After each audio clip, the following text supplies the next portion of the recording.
Comenzamos entonces. Buenas noches a todos, siendo las 20:05, vamos a dar inicio a nuestro habitual encuentro de todos los miércoles a la noche, nuestro ciclo de Ateneo. Hoy vamos a tener la oportunidad de escuchar a un equipo del Hospital Centro de Salud que está liderado por la doctora María Pía Rocha Novillo. La doctora es médica generalista y neumonóloga y es coordinadora de la sala COVID no crítica del Hospital Centro de Salud. En su exposición la van a acompañar la doctora Silvina Cáceres, la doctora Milagro Rocha, que es emergentóloga, dos residentes de neumonología, la doctora Damiana Martínez y Andrea Turbati. En esta noche vamos a escuchar un caso de COVID-19 con una complicación poco frecuente, un caso muy interesante. Lo dejamos entonces con María Pía. Adelante. Buenas noches a todos. Muchas gracias por la oportunidad de presentar este caso clínico. Así que, bien, ahora detengo el video para poder presentar, ¿ok?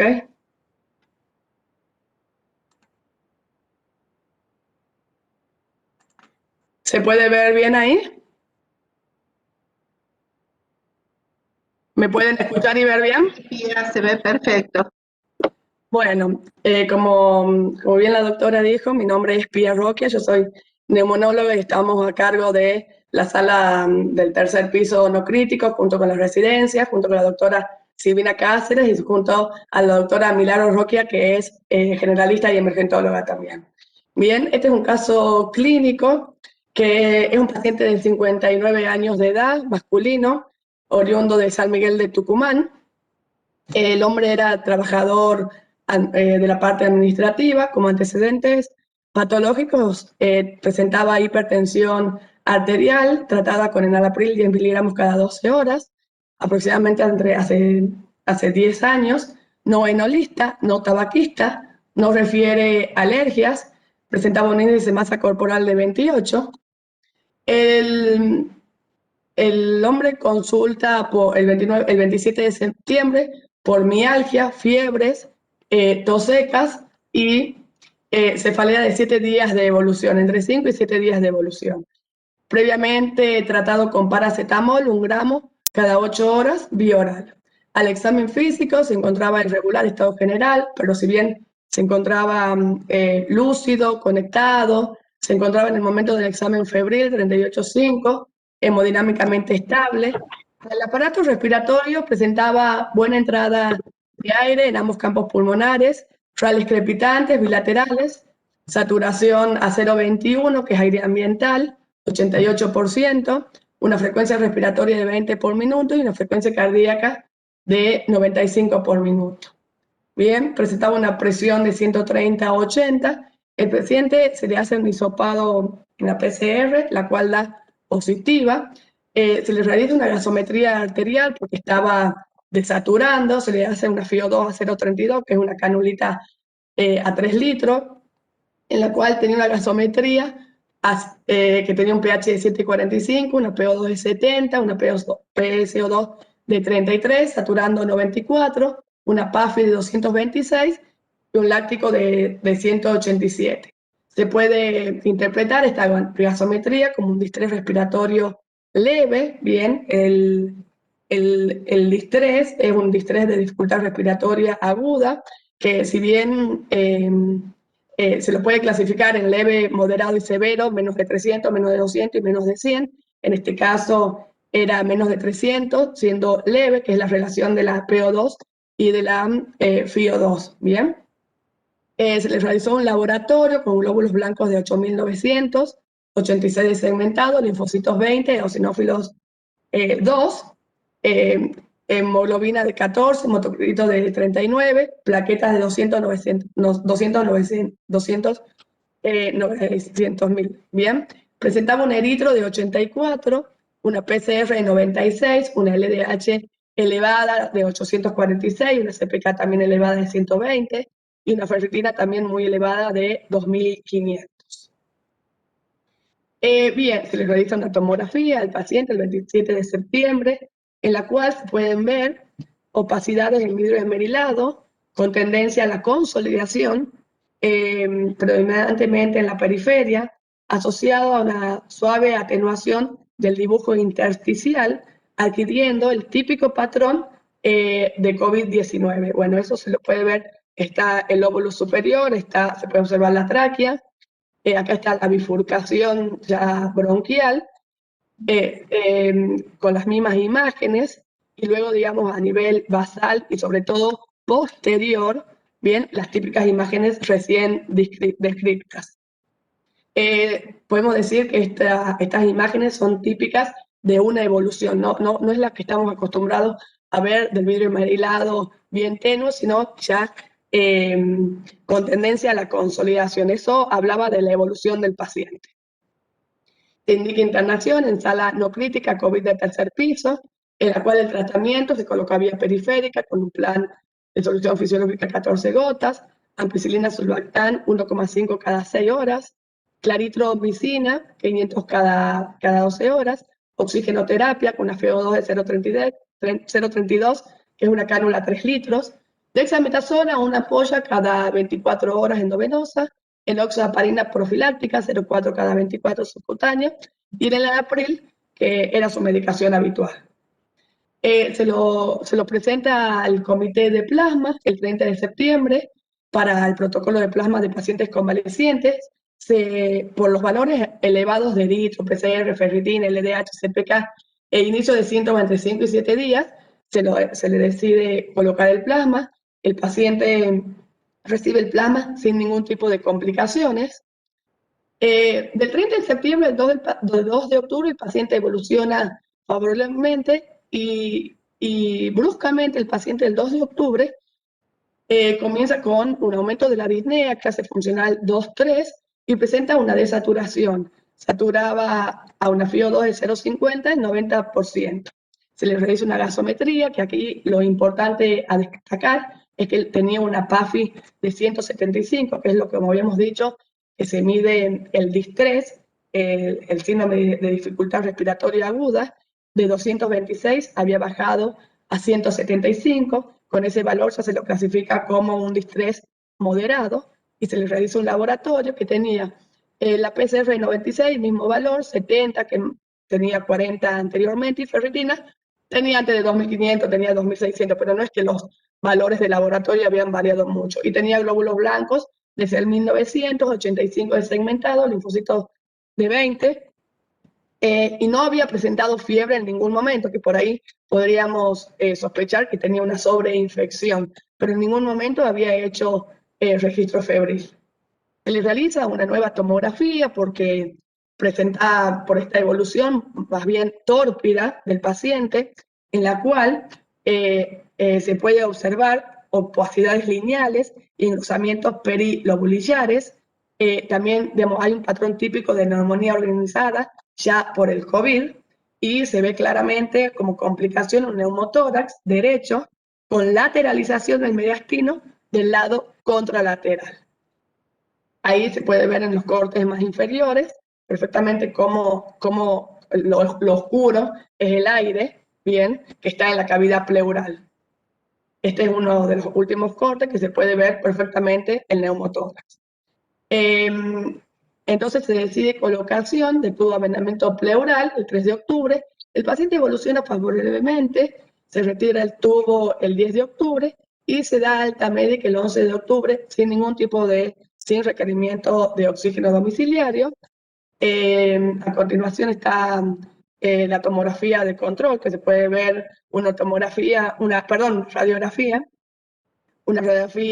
de frente, completa, centrada. Se pueden observar las playas pulmonares con algunos engrosamientos septales, pero se ve todo el parénquima pulmonar, no hay signos de neumotórax, ¿bien? Y el paciente, digamos, ya saturaba 95 ambiental.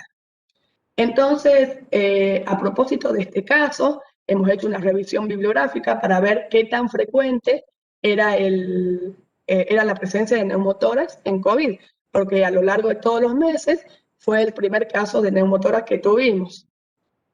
Entonces, hay un artículo del Hospital Italiano de este mes, de este año, en la cual hallazgo por imágenes de COVID, es decir, hicieron una review para ver cuáles eran las imágenes más frecuentes en COVID.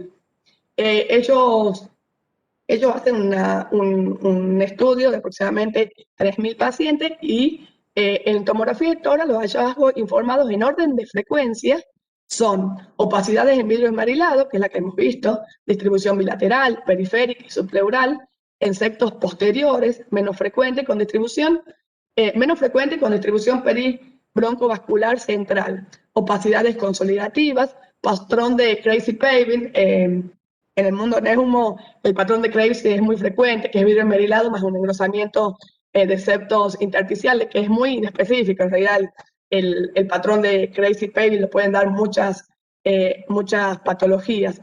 En cuarto lugar, se encontraban consolidaciones lineares paralelas a la pleura, signos de halo, vacuolización, dilataciones vasculares, engrosamientos y retracciones pleurales. Por lo menos en esta review no mencionaban neumotórax.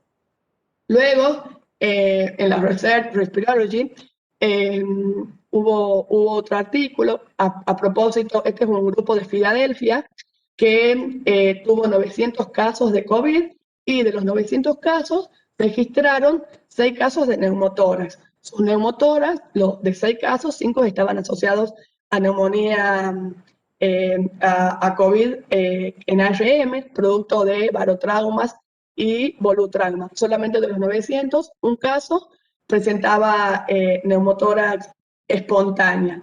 Aproximadamente, digamos, la incidencia que se está viendo de neumotórax es de menos del 1%, la verdad que es muy poco frecuente.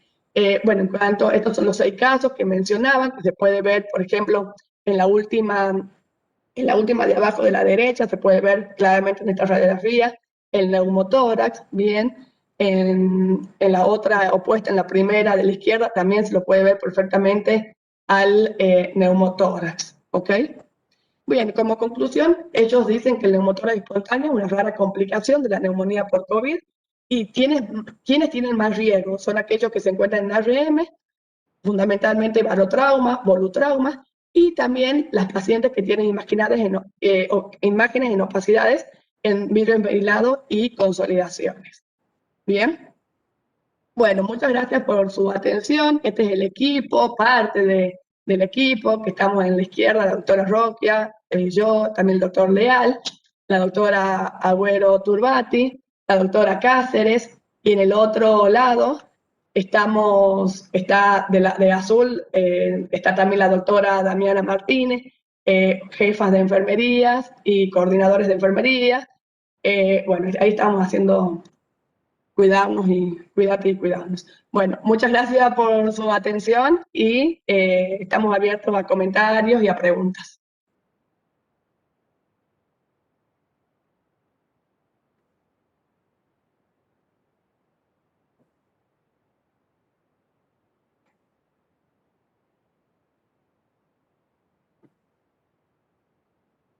Hola, hola. Bueno, gracias María Pía. Yo te voy a empezar con algunas preguntas que a mí me llaman. Hola, ¿me escuchás? Sí, sí, perfecto. ¿No? Sí, sí, sí. Ah, bien. Como todos los neumotórax, una de las cosas que uno siempre se pregunta es si este paciente en algún momento tuvo una vía central. Bueno, como puede ser claro, un neumotórax iatrogénico o vinculado a un procedimiento invasivo. Por eso mismo puse lo de vía periférica. Espera que no se te escucha, María Pía. A ver, espera un momento. Hola. ¿Ahí me escuchan? Ahí está. ¿Sí me escuchan? Ok. Bueno, por eso lo aclaré, porque el paciente tuvo vía periférica siempre, nunca tuvo una vía central. De hecho, era un paciente que no tenía mayores complicaciones, venía del 27 digamos, venía con 5 días, digamos, de vía periférica, no había hecho fiebre, no tenía nada para tener vía central, así que siempre tuvo vía periférica. A continuación, le puedo dar la palabra a la doctora Silvina Cáceres, que va a hacer un pequeño comentario del caso. Doctora Silvina. Hola, buenas noches. A ver, ya te activan. Ah, bien, ahí está. Bien, buenas noches. Excelente presentación, Pía. Era más bien comentar que en términos generales, dentro de los factores predisponentes para la aparición de la complicación aguda del neumotórax, se describen patologías crónicas subyacentes, como por ejemplo el EPOC asociado al enfisema, también situaciones de fibrosis quísticas. Otro de los casos es, y es muy frecuente en nuestro medio, diagnósticos previos de tuberculosis, pacientes con cáncer de pulmón, y en verdad hay muy pocos estudios referidos y correctamente documentados que hablen de la presencia del COVID como una complicación aguda, sobre todo estudios a nivel europeo, que los refieren con una incidencia muy baja, estimada en menos del 1%. Por eso la importancia de nuestra presentación, porque la verdad que es un hallazgo muy poco frecuente en todos los casos desde el inicio de la pandemia en nuestro hospital.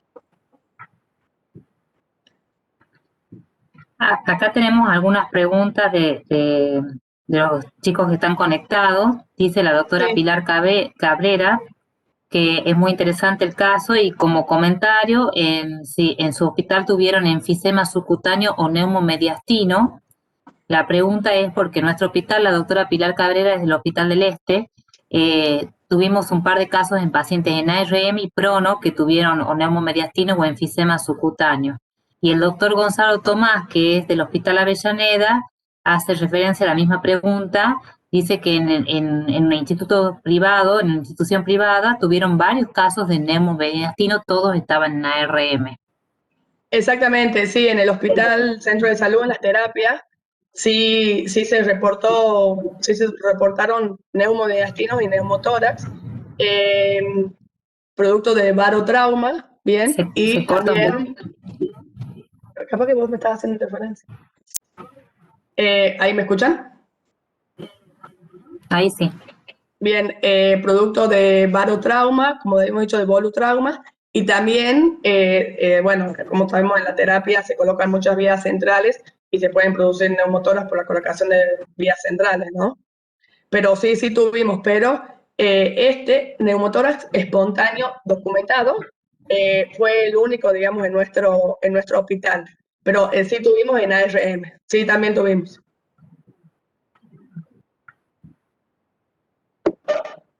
Bien, acá la doctora Gil quisiera comentar la serie de los colegas del Reino Unido del 19 de noviembre. ¿Se la puede habilitar a la doctora Gil, por favor, Ramón? ¿Le podés habilitar el micrófono?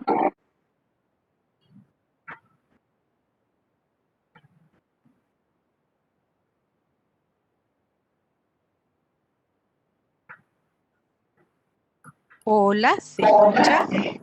Sí, perfecto. Sí, Beatriz, se escucha. Bueno, ¿Cómo buenas estás, noches a todos Beatriz? y gracias.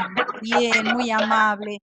Hola, Pía, querida. Excelente tu presentación. Excelente el equipo del Centro de Salud. Toda mi admiración y mi respeto. Trabajan fantástico, Pía. Muchas gracias, Doc. Saludo grande. Saludo grande.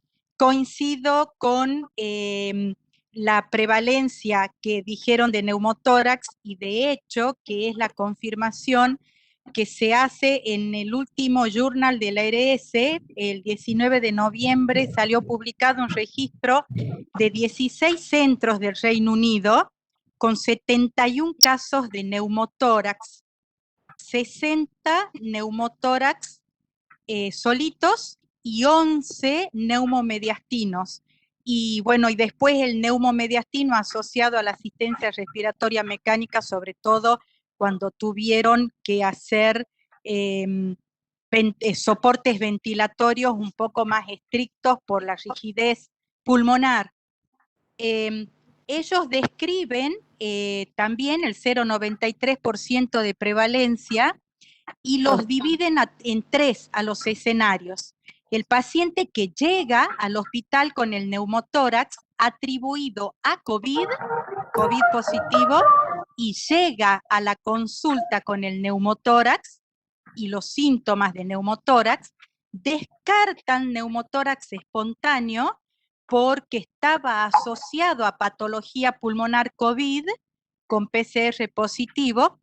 El segundo escenario eran los pacientes que habían desarrollado el neumotórax durante el ingreso, como el caso del paciente de ustedes, y que requirió drenaje pleural.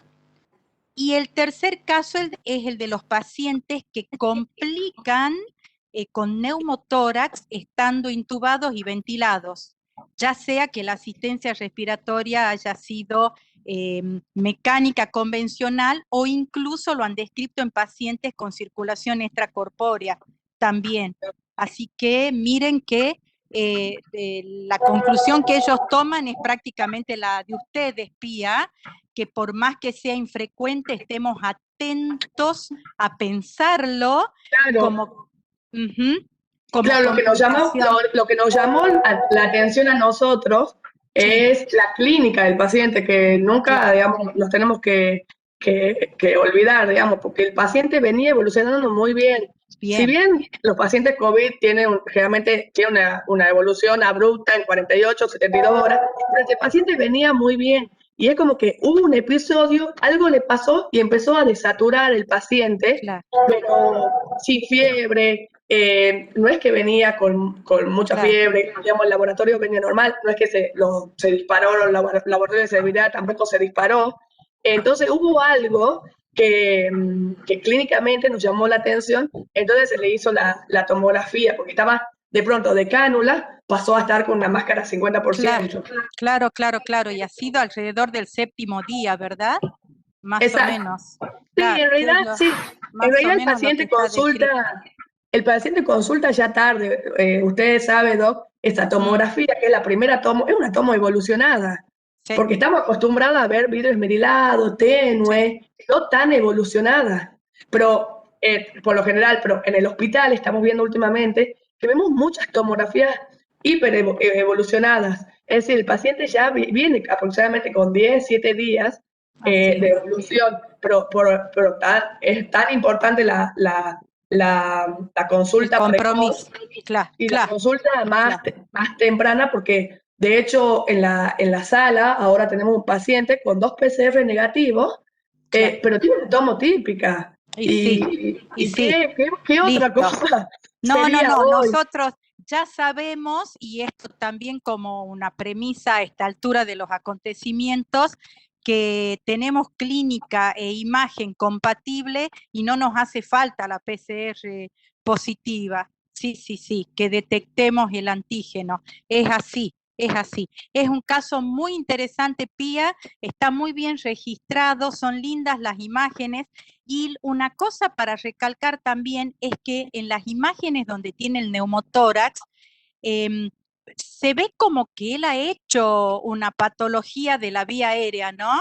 Porque, sí no siendo fumador y no teniendo antecedentes. Sí. Claro, bueno, la tomografía que es el descripto, he pedido unas interconsultas a unos epidemiólogos que nosotros siempre consultamos, y bueno, lo nombro, el doctor Corroto, que me ayudó para hacer, digamos, las imágenes y los informes, y él me dice, tiene una neumonía organizada, pero por COVID, porque tiene engrosamiento perilobular, opacidades lineales, y que esa alteración de la estructura del parénquima lo puede haber llevado a hacer el neumotórax, sin el paciente previamente haber tenido ni antecedentes de tabaquismo, porque no se conocía, digamos, no tiene, digamos, no se ve digamos, enfisema ni grandes otras cosas, todo producto aparentemente, digamos, del COVID. Así es. Bueno, muchas gracias. Gracias, doctora. Gracias por sus comentarios. María Pía, acá hay otra pregunta en el chat de la doctora Verónica Cosioli, que es si pensaron en tromboembolismo en TEP cuando empezó a desaturar. Sí, claramente, sí. Pensamos en realidad, sí, pensamos en tromboembolismo. Se le hizo la tomo con protocolo y no tenía TEP. En ese momento no se te escucha ahora. Repetí un poquito lo que dijiste, porque no se ¿Ahí me escuchaba. escuchan? Bien.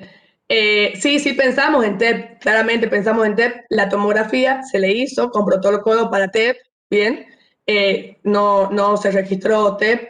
Dímero D, no tengo los valores porque en ese momento no teníamos disponibles el dímero D. Pero sí, pensamos más en TEP que en esto en realidad. Esa es la verdad.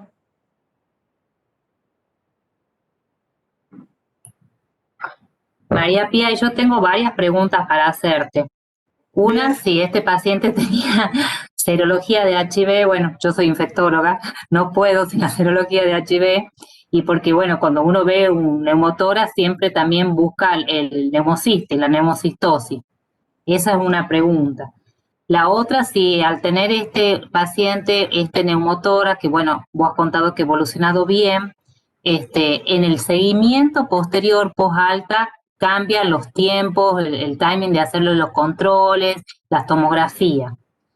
La tercera pregunta es si, que creo que caso para ejemplificar, y vos podés explayarte un poquito, las tomografías de seguimiento en la internación, cuándo pedir porque una de las cosas que queríamos poner cuando escribimos las guías de manejo de provincial fue cuándo son los tiempos de solicitar un nuevo estudio imagenológico. Y rescato esta interacción que vos tenés con el imagenólogo porque eso es riquísimo, digamos. Y también Sí. como cuarta, y después te las repito si te las olvidás, este tema de que el paciente consulta al 7º día y ya está tan evolucionado, ¿no? Que me parece pocos días en realidad para inicio y probablemente haya tenido más días de evolución, y cómo llegarle o transmitirle esto, tu experiencia a los demás para que todos vayamos transmitiendo la consulta precoz, ¿no? Bien, en cuanto a la serología, sí, todo paciente que ingresa internado a la sala como screening se le hace VDRL, hepatitis y HIV, y este paciente tenía todo negativo, ¿bien? No tenía todo negativo. Después, ¿cuál es la otra pregunta? Todo está hecho. Si cambiaba el tiempo de los controles evolutivos post-alta, acá justamente dice la doctora Beatriz, Claro. pone que le puso en el chat, vos decís si coincidís, si Sí, el yo próximo coincido. control sería a las 12 semanas. Exactamente, la evolución clínica es buena, el control es a las 12 semanas. Es muy importante la clínica del paciente. Normalmente las guías, doctora me avisa si me equivoco, las guías inglesas, británicas, si el paciente está asintomático, solicita control a los 3 meses. Yo siempre digo que, porque se ve mucho pedido de tomografía al mes, a los 20 días, de paciente asintomático, y vamos a seguir viendo las imágenes estas. Va a tardar en irse. Inglaterra, que es una potencia mundial, a los 3 meses recién hace radiografía y en algunos casos tomografía. Por supuesto que en este caso sería conveniente la tomografía, pero pacientes asintomáticos que han tenido COVID, el control es a los 3 meses. Por supuesto que si tiene clínica es otro cantar, ¿no? Pero entre 12 semanas es lo que más o menos 3 meses se recomienda. Y este paciente se le hizo una radiografía que está normal, así que ya después sigue en control, digamos, de post-COVID.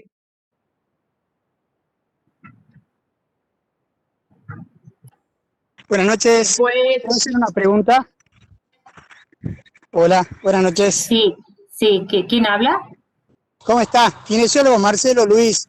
Bien, yo soy de la bien. UCI 1 del Hospital Padilla y también trabajo en el Hospital La Madrid de Montero en la UCI COVID. Un comentario. Me quedé pensando cuál sería la génesis, cuál sería la causa. No te escuchamos ahora, Marcelo. Hola, ¿me escucha ahí? Hola. Ahí sí, repetí la pregunta. Sí, ahí sí. Me quedé pensando cuál sería la génesis de ese neumotórax. Lo más probable es que al tener una complacencia disminuida de esos pacientes, un volumen, digamos, la porción del pulmón funcionales mucho más chicas, lo más probable es que en el momento de toser haya aumentado la presión intratorácica y eso haya generado el neumotórax. Lo que sí no me cierra que sin que haya tenido bulla y esas cosas. Ese es como un planteo para discutir. La otra cosita que quería dejarles como experiencia, a nosotros nos pasó con pacientes ventilados hacer que hagan un neumotórax. Los momentos en los que hace el neumotórax son cuando por algún motivo la sedación, o más que la sedación, los bloqueantes neuromusculares dejan de actuar, ya sea porque se paró la bomba, porque la dosis es insuficiente, y el paciente hace fuerza con sus músculos abdominales. Por ahí a veces inclusive ni lo percibimos, porque vemos que el paciente mantiene los ojos cerrados, no tiene movilidad. Entonces eso es transmitirle por ahí la experiencia que nos pasó, el paciente hacía fuerza con el abdomen, la presión positiva que viene del ventilador no logra expandir las bases debido a esa contracción abdominal, el volumen corriente que debería distribuirse en las bases se termina distribuyendo en los vértices y ahí no hay duda que esa es la causa en los pacientes ventilados de la ruptura del neumotórax. Eso por un lado, comentarles esa experiencia que se nos pasó. Y por el otro lado, la gente que hace ventilación mecánica, que tengamos mucho en cuenta la medición de la presión plató, porque eso nos va a dar una idea si le estamos poniendo o mucha PIP o mucho volumen. La presión plató no tiene que sobrepasar los 30, eso nos da un indicio de que el pulmón está siendo distendido a niveles aceptables. Se cree que hasta 35 centímetros de agua de presión plató es una presión que el pulmón la soporta sin daño. ¿Cuál es lo otro que quería comentarle que hay que tener cuidado? La Sociedad Argentina de Terapia Intensiva y muchas guías recomiendan para el no experto utilizar la tabla de PIP-FiO2. ¿Cuál es la tabla de PIP-FiO2? Es la tabla que, según la FiO2 que yo tengo, que necesita el paciente, que yo le pongo al paciente, va a ser la PIP que le coloco. Entonces, si tiene 100% de FiO2 en paciente ventilado, según la tabla, necesita 24 de PIP. Y es un número exagerado. Hay que tener mucho cuidado con esas tablas porque si bien son fáciles de usar, pero son fáciles para cometer errores. Casi todos los pacientes que son intubados por COVID necesitan 100% de FiO2. Por lo tanto, casi todos necesitarían 22 o 24, como dice la tabla, de PIP. Pero tengamos en cuenta que muchos de esos pacientes o son obesos o son de estatura muy pequeña. Y esos 24 de PIP o 20 que nos pide la tabla serían excesivos para ese paciente y lo puede romper al pulmón. Entonces, digamos, el humilde aporte que hago es que no se tenga en cuenta la tabla PIP-FiO2 en los operadores que no son muy habituales a la ventilación mecánica y que sí se tenga mucho en cuenta la titulación de la PIP basado en la plató, como le decía recién.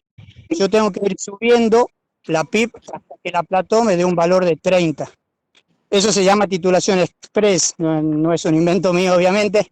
Así que ese le quería dejar el consejo, teniendo en cuenta que, como dicen las estadísticas, hay muchos neumotórax por volutrauma o barotrauma. Así que a tener mucho cuidado con eso también, que a veces le restamos importancia tanto a la sedación como a la titulación de la presión plató.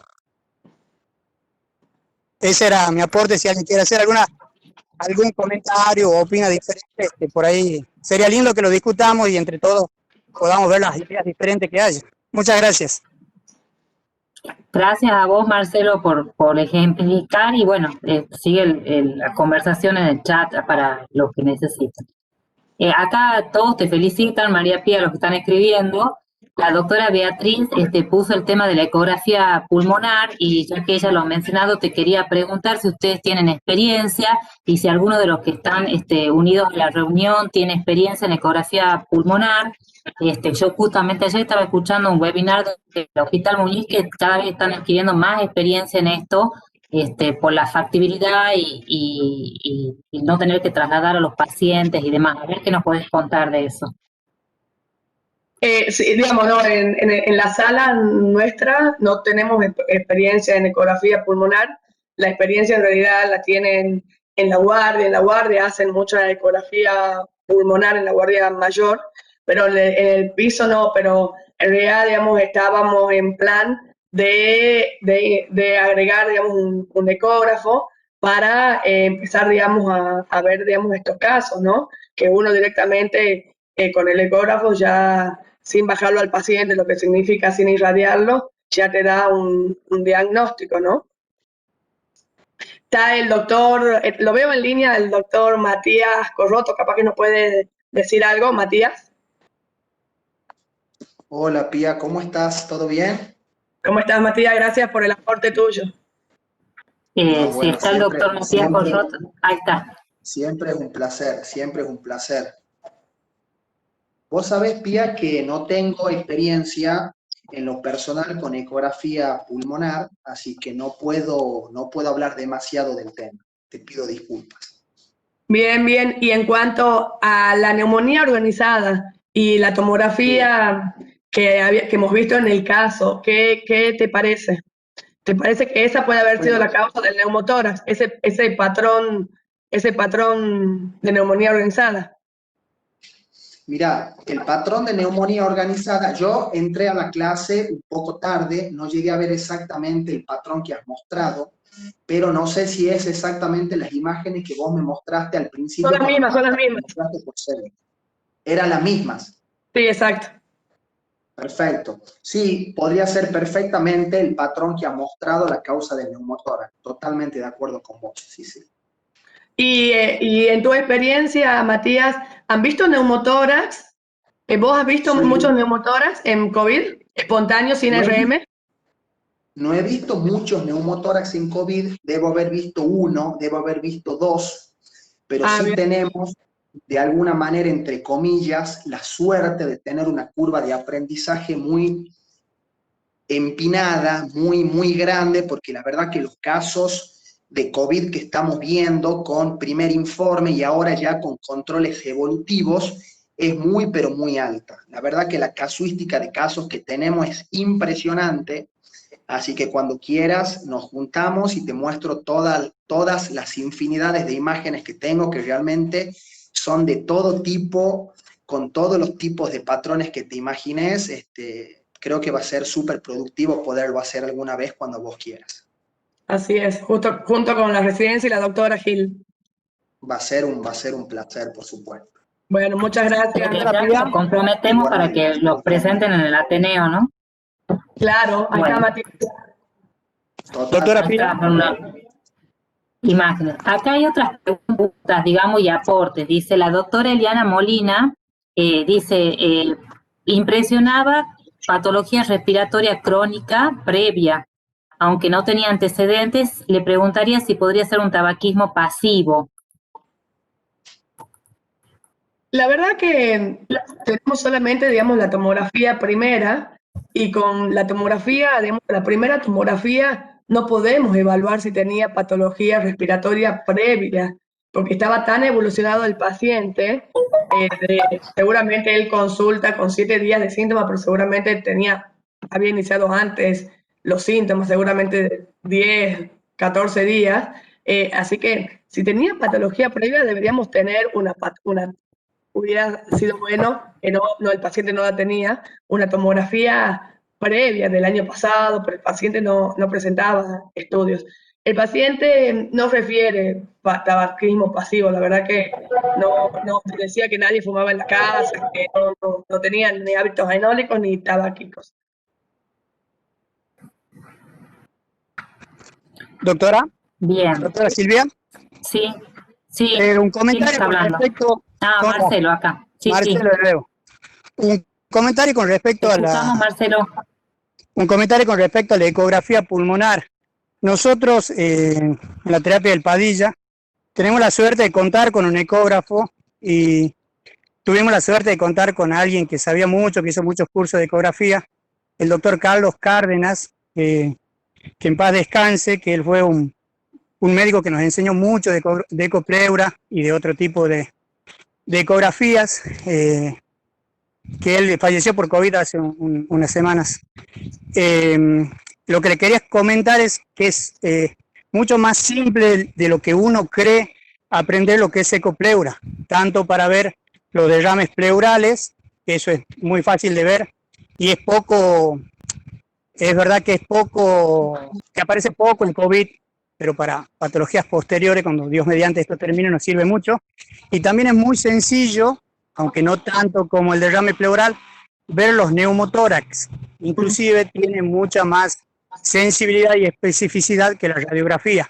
Así que el comentario es para que las personas que tengan el ecógrafo en el servicio busquen a alguien que les dé una mano. Hay libros o capítulos que se los puede bajar a internet o comprar, que son muy sencillos, es cuestión de práctica y bueno, de hacer al ojo y alguien que nos enseñe. Entonces, animarlos a eso, porque por ahí cuando me tocó explicarle a algún colega, me quedó diciendo, eso nada más es, y es tan fácil que por lo menos para el derrame pleural, inclusive se lo puede medir al derrame pleural, que es el único método diagnóstico por el cual se lo puede medir, y nosotros en la UCI tuvimos la suerte de corroborar esa medición ecográfica con lo que le drenaban, porque a veces le medíamos el derrame pleural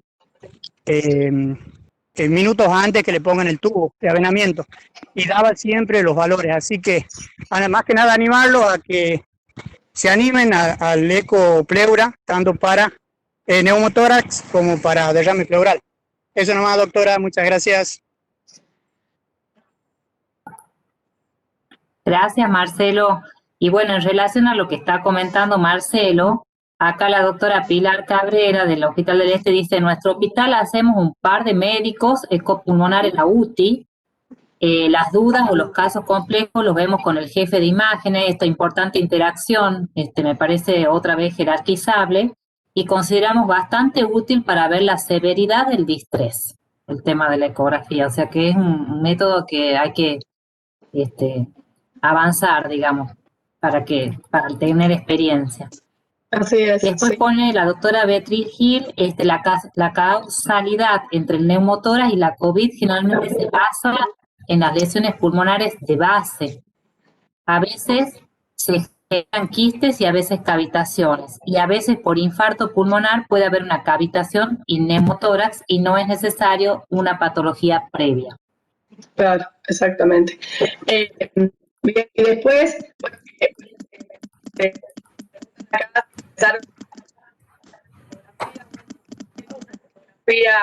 con protocolo. No se te escucha bien, Pía, ahí. ¿Ahí me escuchan? ¿Ahí me escuchan? Muchas gracias. Hola, hola.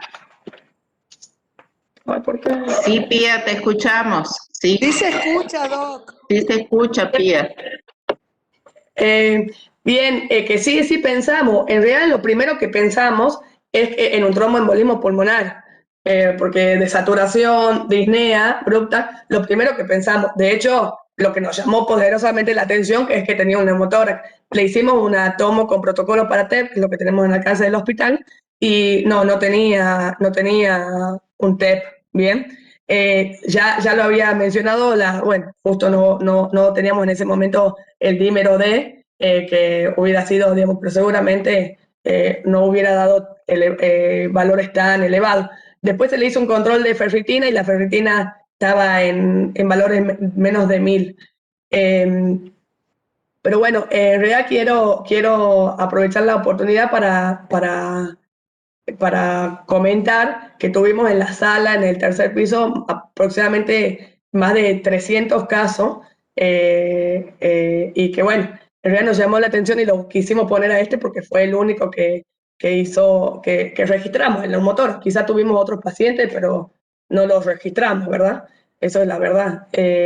Pero bueno, eso, que tuvimos muchos pacientes y este fue el que mayormente nos llamó la atención. Sobre todo, digamos, nosotros que tenemos sala no crítica, que son pacientes que no están tan críticos y que, digamos, son más de sala general, ¿bien?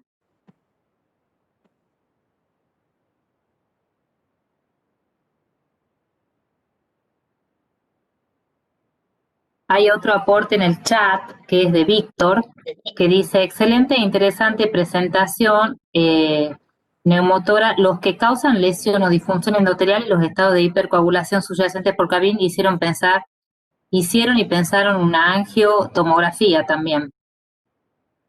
Soy el doctor Abos Lainman, de la UTI del hospital del Este, ¿verdad?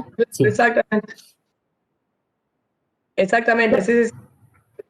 Por eso le digo, digamos, si pensamos en TEP, lo primero que pensamos Bien. fue en TEP. Bien. ¿Hay alguna otra pregunta? ¿Algún comentario?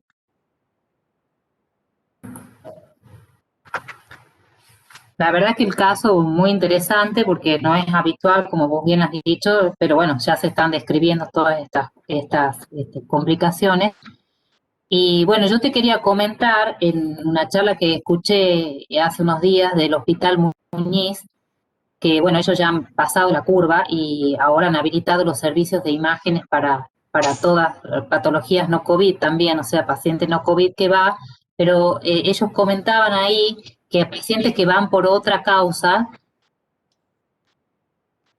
al servicio muchas veces le hacen unos cortes pulmonares bajos y así, como screening, ¿no? Por otra causa, así han detectado infiltrados pulmonares en las bases y de ahí lo han mandado para hacerse el hisopado. Bueno, Eso de que vos hablabas de las imágenes típicas, ¿no? el compromiso pulmonar seguramente es mucho más frecuente de lo que vemos. Nosotros, al principio de la pandemia, nosotros estamos en la sala desde el 1 de abril, tuvimos todos los internados, los golondrinas, los que venían del exterior, ahí está la doctora Molina, sabe de toda esta cuestión, y se le hacía por screening, tomografía y laboratorio, y la verdad que era impresionante la cantidad de pacientes asintomáticos que tenían infiltrados pulmonares, totalmente asintomáticos, gente joven. Al principio de la pandemia, por una cuestión, digamos, de que cómo era la cuestión, se le hizo de screening, y es impresionante la cantidad de pacientes con infiltrados bilaterales, periféricos y vidrio esmerilado. Así que yo creo que claro, lo que están haciendo los otros hospitales, digamos, es quizá, digamos, el punto de partida para empezar a hacer estos screening, porque la verdad que me impresiona que hay mucho más compromiso pulmonar de lo que uno creería, o uno ve, bueno, me toca ver quizá en la parte más privada que pública, pacientes totalmente asintomáticos que hacen tomografía y tienen infiltrados, ¿no? Y ahí se complica la cosa porque uno no sabe si medicar pacientes asintomáticos. Eso sería otra cosa para discutir, ¿no? Sí, claro.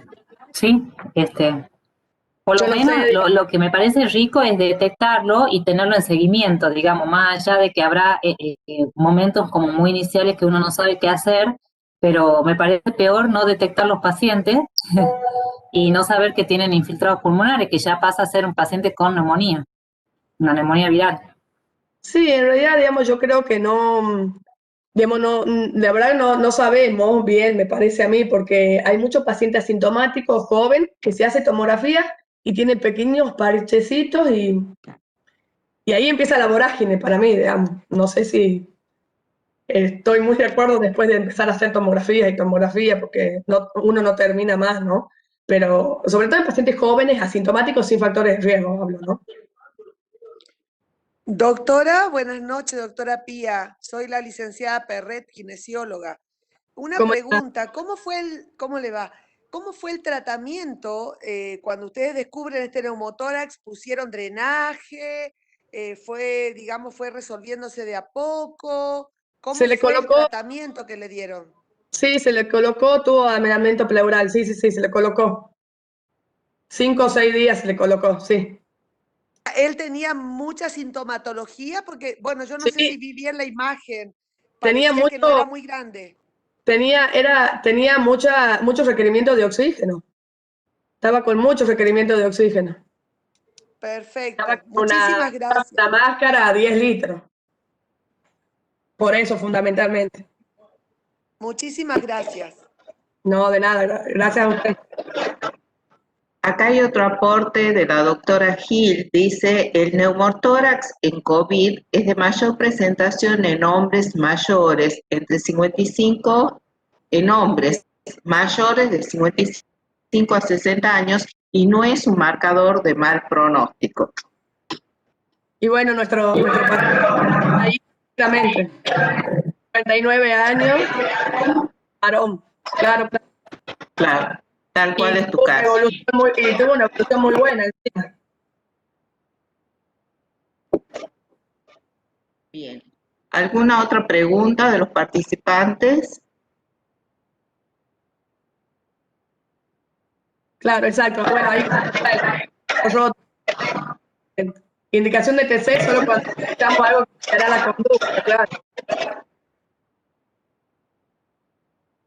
Perfecto. Bueno, Pía, muchas gracias a vos y a todo tu equipo. Los felicita el doctor Mario Raya, los felicita por el chat. Realmente me parece muy importante este momento, que además de ser un momento de encuentro en donde se encuentran protagonistas de distintos hospitales y pueden compartir sus experiencias, esto es un encuentro muy enriquecedor. Nos despedimos entonces hasta el próximo Ateneo, tomado por el Hospital Avellaneda y el Hospital de Niños. Va a ser un Ateneo de pediatría y se va a tratar del síndrome inflamatorio multisistémico. Así que el próximo miércoles, perdón, Silvia, sí, perdón. No, quiero todo el equipo nuestro, las residencias de neumología, también las residencias de clínica médica.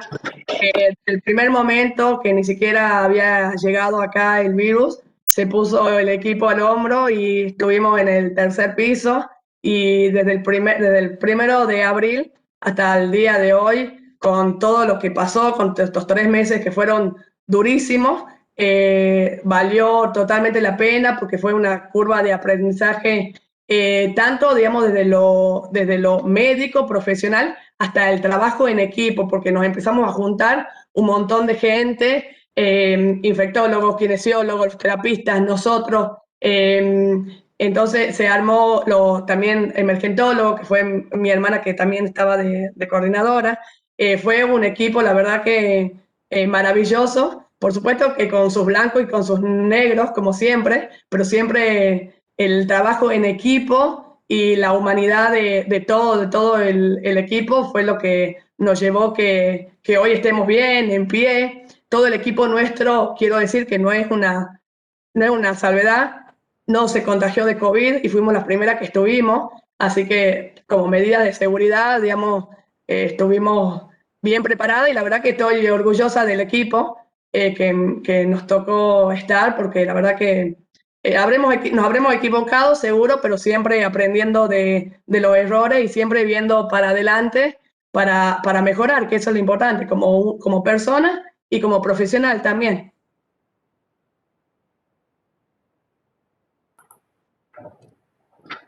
La verdad, Pía, que se te nota orgullosa de tu equipo y lo logras transmitir y bueno, y no, has transmitido eso, así que lo felicito a todos. Y yo creo que varios ya de los que están pasando por acá están demostrando por un lado, la interacción entre varias especialidades, no solo médicas, sino con enfermería, con kinesiología, con otros, digamos, personal de la salud de otras profesiones, ¿no? Y creo que la pandemia, si bien ha sido una situación de mucho estrés y muchos miedos y todas estas cosas, ha logrado que algunos equipos se consoliden y se conozcan de otra manera. Y vos lo estás refiriendo de alguna manera a esto. Acá hay un comentario del doctor Medina Ruiz que dice: felicitaciones por la presentación y por los aportes. Quiero aprovechar para felicitar, agradecer y reconocer el valor, la profesionalidad y el humanismo manifestado en este tiempo de la pandemia por los médicos y los equipos que trabajaron y trabajan en la atención de pacientes. Para mañana, feliz Día del Médico. Muchas gracias, doctor. Y muchas felicitaciones, ¿no? Me quedé encantados con el caso. Bueno, me alegro. Me alegro, uno tiene los nervios como si fuera a ir a rendir, porque uno no está muy acostumbrado a esto, pero siempre uno que termina estas cosas ya se siente contenta y con ganas de seguir aportando, ¿no? Así que muchas gracias. Acordate que hemos quedado comprometidas con el doctor Coyoto, ¿no? Sí, ahí está, con Matías, de hacer un ateneo de imágenes. Así es, ¿no? Exactamente. Cuando quieran, estoy súper dispuesto. Bárbaro. Gracias. Bueno, doctora Kuzmani, le cedo de nuevo la palabra. Bueno, sin más que decir, está lleno de felicitaciones el chat, Pía, así que más orgullosa vas a quedar ahora. Bien, sin más que decir, nos encontramos el próximo miércoles, ¿sí? Así es. Felicidades mañana para todos los médicos. Felicidades. Ay, sí, muchas felicidades. Hagan muchos festejos virtuales, solo virtuales. Así es. Cuídense y muchas felicidades. Gracias por Besitos para todo. todos. Besitos.